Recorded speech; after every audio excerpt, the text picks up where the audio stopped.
How's it going, everyone? McKinney here from 3FTV, Faith, Fitness, and Finances with McKinney.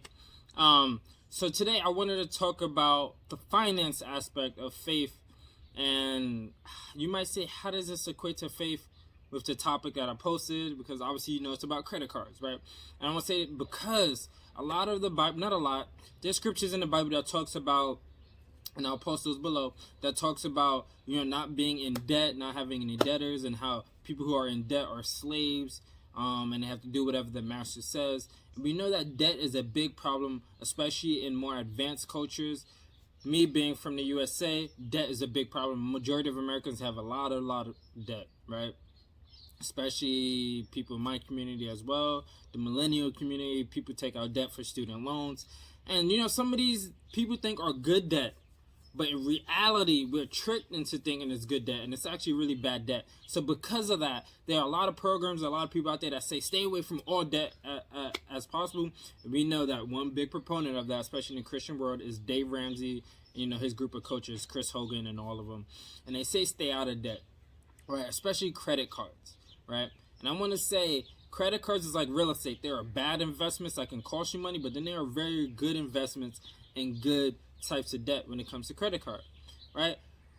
I'm gonna say this: if you are someone who spends a lot of money, well, pause before we get into that. If you're new to this channel, make sure you subscribe, make sure you like, and really help out the algorithm and help me get seen by more people, and help me get seen by you, because when you subscribe, you'll be able to get notified when I have a new video, and all these videos are going to help you and help your faith ultimately. So if you care about your faith, you subscribe. But ultimately, it's going to help the community. And who is the community? The community is Christians. It is the kingdom, right? God's kingdom. That is the community that I'm trying to help. And you subscribing, you liking, and following me on social media, which will be posted below, will help me with that.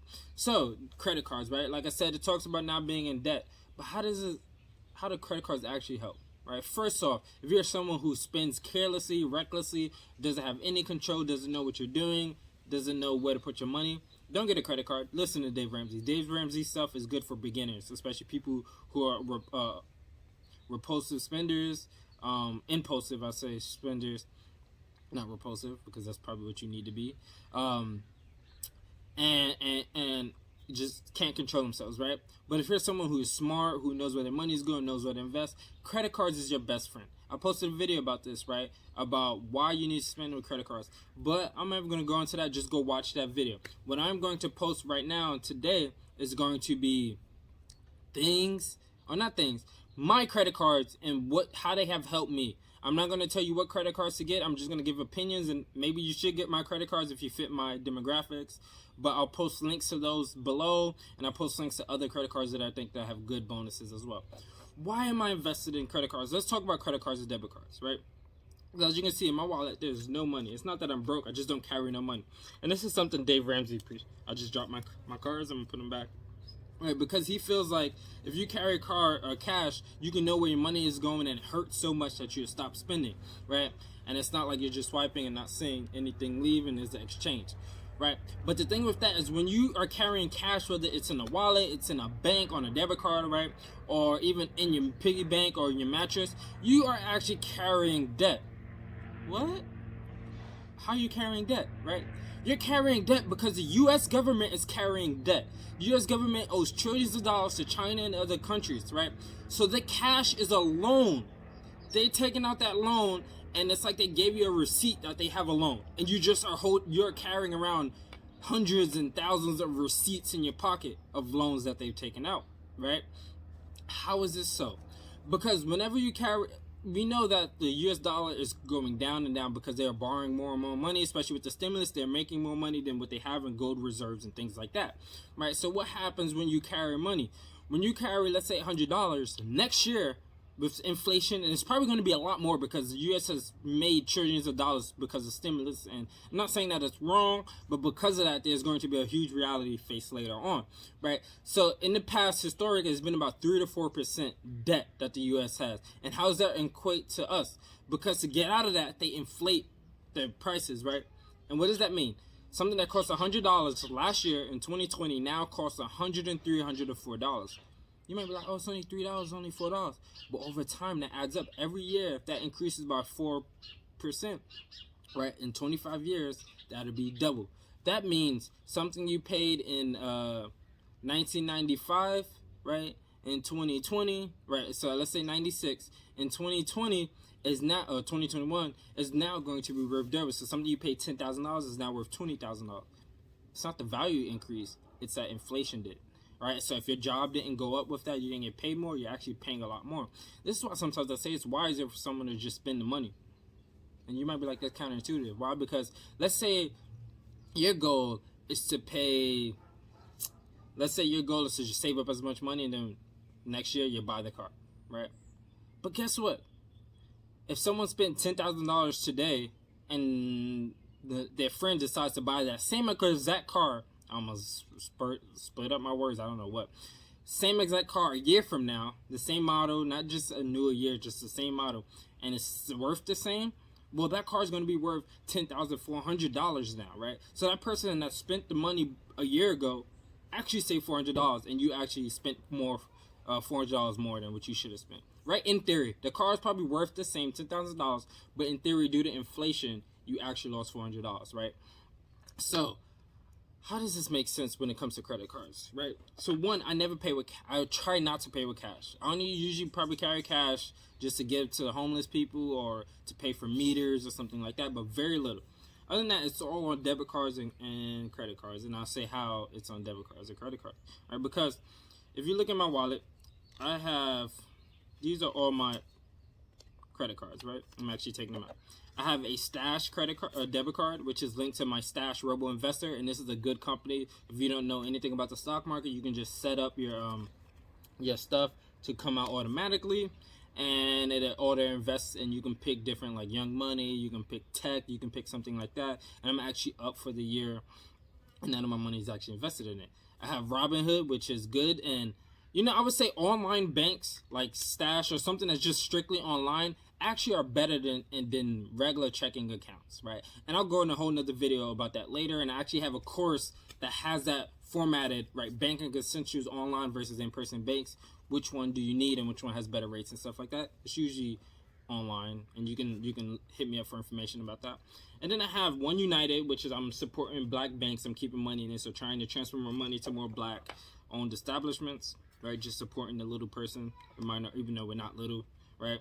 And then I have Chase, right? Chase I like because when I pay with Chase instead of cash, for instance, Burger King this month is giving me 15% back. That means if I spend $1 at Burger King, I get 15 cents back. If I spent that with cash, I wouldn't get any of that back. I get $7 back from Walmart Plus. I get 5% back from Starbucks, right? Warren Buffett's number one tip is never lose money. And some of these rich people and these billionaires always say save as much money as possible. A lot of you know I am a fitness coach, certified digital fitness coach, certified in-person, like everything fitness, I'm certified pretty much, right? My richest clients, the ones that make millions of dollars a year, multimillionaires, have Lambos in their garage, they try to get deals from me, right? At first, I didn't budge, but they try. Rich people save as much money as they can so they can invest, right? So, how does this help you? Why pay with cash when you know you can get 5 to 10% back, right? Right? Not every debit card is like that, which is why I recommend stuff like Chase, because they do have a lot of cash back. I actually have Navy Federal because they have good loans, and I don't have that card with me, but they have good loans and good stuff like that, so I keep that account. But actually, Chase is a really good one because they have rotating cash back things, and they can save you 5. I've seen as much as 20% back. And these are everyday purchases. So if you're making cash everyday purchases, you're not getting any money. But if you're using a debit card that has stuff like that, you're getting 5, 20, and that adds up over time, right? Maybe it's only $2 a month or so, but over 15 years, that can be thousands and thousands of dollars, and it adds up. So that's why I have those debit cards. But we're talking about credit cards, right? Credit cards are even more. So if my credit cards, I actually have 2 in my wallet, and I applied for one while I'm talking. Just try to think which one I applied for, right? Give you a hint, it's an airline one, right? So think about that. So I have American Express, Bonvoy, Brilliant, and then I have Discover It, right? So I have a VIP card at Amex, right? And then I have a everyday card, and then I have a travel one that's coming in. Let's just talk about my everyday card. My everyday card is Discover is good because it gives me cash back on stuff I use every day. Groceries, gas, stuff like that. But the best part is that they have revolving cash backs of 5% in different categories. For January through March, it's 5% back on groceries. Things I automatically buy, groceries. I have to buy groceries to live, right? But guess what? If I was paying with cash, all that would be gone. But because I'm paying with, if I pay with this, I get 5% back, right? That adds up over time. It adds over a lifetime. You know, that might not be a lot, but guess what? If you weren't contributing to contribution before, that 5% could be used to give to contribution. You have the option to give it a charity, or you can just invest it. And over time, adding 5%, if it's $5, $15, over time, that starts to grow and grow and grow. And over 40 years, you have a lot of money from that. $15 every month you save that you invested, right? For instance, in October to December, they give you cash back. Discover it, and I'll post a link to that as well. They give you 5% cash back at Amazon, at Walmart, and there's another group, right? 5%, which means if you're spending $1,000, you get $50 back. And a lot of us spend $1,000. So imagine getting $50. That could be a gift for someone, right? A gift, a last minute gift you forgot to get, or just a gift in general. Or you can just put that back in your pocket, right?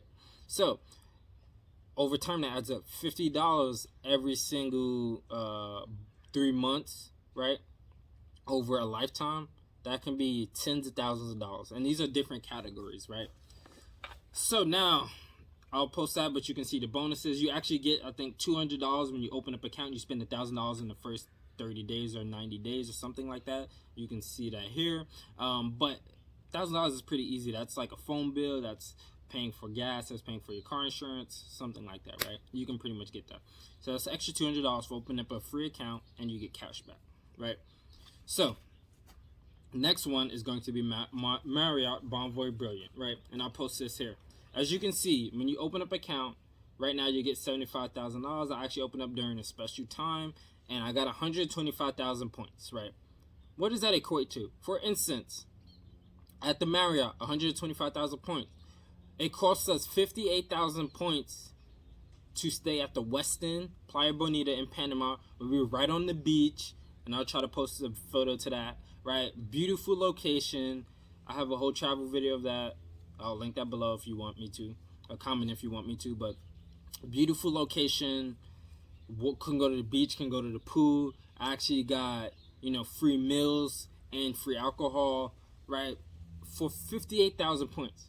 With the sign-up bonus, I had 125,000. So if you do the math, I could have stayed for 10 days for free. That 5 days would have cost me $1,000 if I paid out of pocket, right?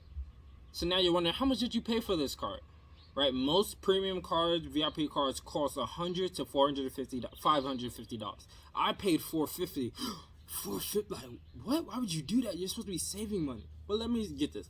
I was already going to go on a lot of vacations this year. I was getting married myself, had the honeymoon. I have cousins getting married. I have trips planned for birthdays and stuff like that. And I travel a lot. You know this, right? Well, spending $450 actually saved me over $2,000 so far. It's going to save me a lot more. And this is how the math rolls out. It cost me $450 to open that, right? Paid that on the second month. But guess what? I get $100 to use for global entry and TSA. Well, a lot of you know I drive to Mexico pretty often and I fly into the country internationally. Well, that saves me a lot of time right there. So, minus $100. That's $350, right? Guess what next? Marriott will give me $300 back every year for money I spend directly at Marriott. So let's say I book a hotel and I run out of points, but I want to book a hotel. Bam. I paid $300. They give that back to me. So minus $300 automatic. So that means I only have technically $50 left.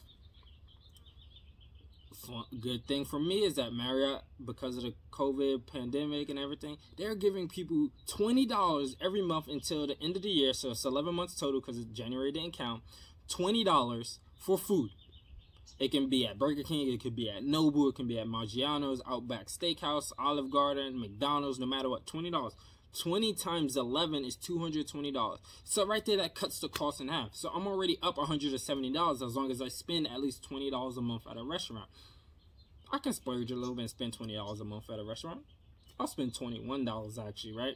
So now I'm up $170. But guess what? Because that resort stay was worth over $1,000 and I still have $1,000 worth of points and I'll be racking up more points, I'm already up about $3,000 on a $450 purchase, right? So I spent $450, but I already got about $3,000 worth of value, and I'm estimating by the end of the year, I have 9 more months, I'll get an extra $2,000, so I'll have $5,000 worth of value off of a $450 purchase. I don't know about you, but we all, growing up, we've seen those coupon books, right? Spend $5, get over $35. We never did it, but we're grown adults now. We know. Would you spend $450 to save $3,000 in a year? Oh, it's too much money. But if you knew you were going to spend that already, wouldn't you do it? It's the same reason why you decided to get a car instead of taking the bus or Uber every time. You spent the money up front because it's going to save you money. Same thing. So we did that with that, and we already got $3,000 worth of value out of this $450 purchase. So now I'm up $2,550, right? So that's why I got that. But I got that car because I travel a lot. You might need to find something else because you're not the one to travel. Maybe you need cash back. Maybe you need tech or gear. Maybe you need a free phone. I don't know. Something to fit you. So you can go on Business Reporter. I think that's what it's called. Different websites. Just Google best credit cards for different things. Best credit cards for cash back. Best credit cards for businesses, for travel, for hotel stay, whatever. It's going to help you. But if you want this Amex card, right, I think they're giving away 75,000 points right now. That is good enough for a hotel stay in a separate country, right? You can make the most out of it now and actually make a lot back, right? And they have, I think the Amex has a green card, which I do not have, but I think they're doing 60,000 points, and that's Amex points, so you can use that for a lot of things, right? So those are my 2 VIP cards. But then I told you that I got a travel card. And that one costs $99 a month, but for the first year, you do not pay. Well, it might be $49 actually first year. But so let's say I do pay $50. Guess what? I got the Spirit card. And you might be like, Spirit, one, I don't care what I fly. If it's a 3-hour flight, I'm going to fall asleep anyway. I'll fall asleep instantly in cars, on trains, no matter where I'm at, right? And it doesn't matter. I'd rather save the money to spend at the hotel. And fun fact, some of my Spirit flights have been less shaky on landing and takeoff than my JetBlue flights or my Delta flights, so don't hate on that. But the Spirit one I signed up for recently, and I should be getting that soon, 45,000 bonus points. JetBlue had the same bonus, but when we start seeing how much the points are actually worth, the JetBlue 45,000 points was only worth 1 or 2, I would say two fares, right, to travel, right? But this $50 card, if it costs $50, actually gives me a $100 companion fare when I spend $1,000 in the first month. And that is easy for me to do. I'll use it on all my bills, right? So right there, I'm automatically going to get a $100 companion fare, so $100 worth of flight. So I'm profited $50 already, right? And then I get 45,000 points. Well, I did the math. For me to fly to Atlanta, when I need to fly for my cousin's wedding in March, late March of this month, but later this month on the 23rd, it cost me 2,500 points. Times that by 2, round trip is going to cost me 5,000 to 6,000 points. That means I could technically get 8 trips, which can be enough for 1.5 to 2 years of traveling. But because I'm traveling with my wife, that is going to be enough for 4 trips, right? So 4 trips, that's going to be 5,000. 5,000 is 10,000. We still have 35,000 points, so that means we have 3.5 more trips, right? And that's just saying we're going to Atlanta or something, right? So we get about the next year's worth of travel for free through Spirit. And if there's another deal through another airline, through another company, or Spirit doesn't fly to the place or it's too long and it has a layover, we'll do a different company. But if we stick with Spirit, we get free flights for the next year. And all we had to do was pay $50. Right, that alone is about $700 worth of credit through Spirit, plus the $100 fare, so that's $800. So $50, if it does cost $50, it might be free, I forgot. All right, made us $750, right? And like I said, we chose this because we travel a lot. If that's not you, find something else. But these are good deals, and I'll post the links if you want to capitalize on that. Make sure you go do that. But these are how you maximize your money, right? So we basically turned $450 plus $50. So and if you do not pay any interest on these cards, if you pay any interest, you're automatically going to be losing out. And these deals that you think you're going to be getting, these cash back, is actually going to cost you a lot more money than what you're getting, right? And that's where people get stuck, is that they end up getting tossed with these interest rates. Usually the credit cards that have the highest rewards and bonuses have the highest interest rates, like 17-20%. So that can add up, right? The good thing about American Express is the one I have is a charge card, which means it has to be paid by the end of the month. So it keeps you regulated and makes sure you're not just overspending. All right. So now getting back to the card. If you paid with cash, we'd be losing out and would actually be in debt and losing money. We wouldn't be literally in debt, but technically we'll be in debt because of the U.S. government, right? And we'll be losing out on money. But because we're paying with credit card and we're just paying those credit cards off automatically, we're actually gaining a lot of money.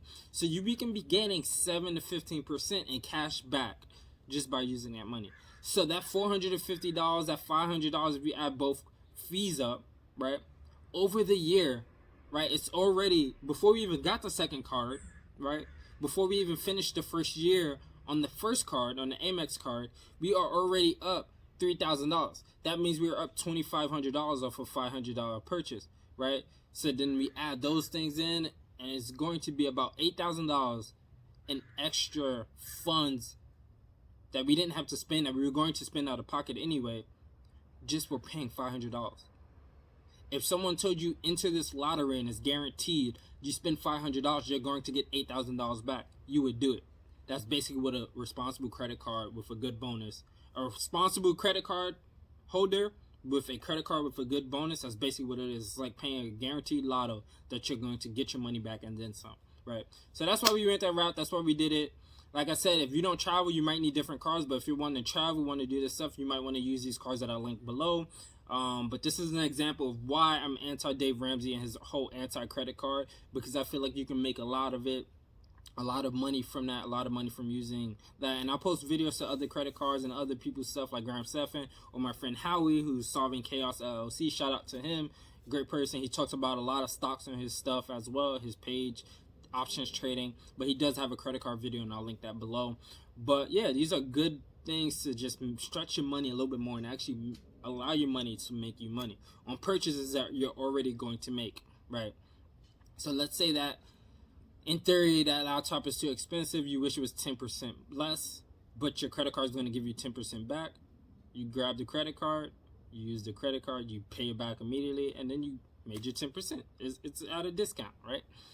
And a lot of companies have extra perks, right? That VIP, like that Amex card has a priority pass perk, which means when I go to the airport, I have the access to a lounge, a VIP lounge, right? We just went to one in Panama, Costa Rica, and we went to one in Mexico. The one in Mexico cost $33 per person. With the Amex card and the priority pass, free membership, I get to bring in one guest. So that means we save $66 just on that purchase, right? And we get drinks, food, we get a place to rest with Wi-Fi. Some of them have showers, things like that. And we were hungry. So if we were hungry and didn't have that, we would have had to pay for airport food. For instance, a water bottle in the airport that might cost 50 cents to $1 is marked up $4 to $6. So instead of having to pay for airport food that gives you so little and costs an arm and a leg, we get it for free, right?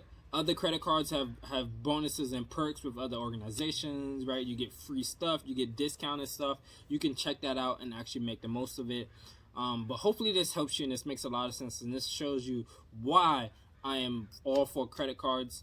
If you can handle it responsibly. If you can't, do not get a credit card. But if you can, keep it and actually make use of the bonus and actually let that money be used for you, and rip these credit cards off. Like, get as many bonuses as you can and rack up the savings, rack up the rewards, rack up the free stuff, right?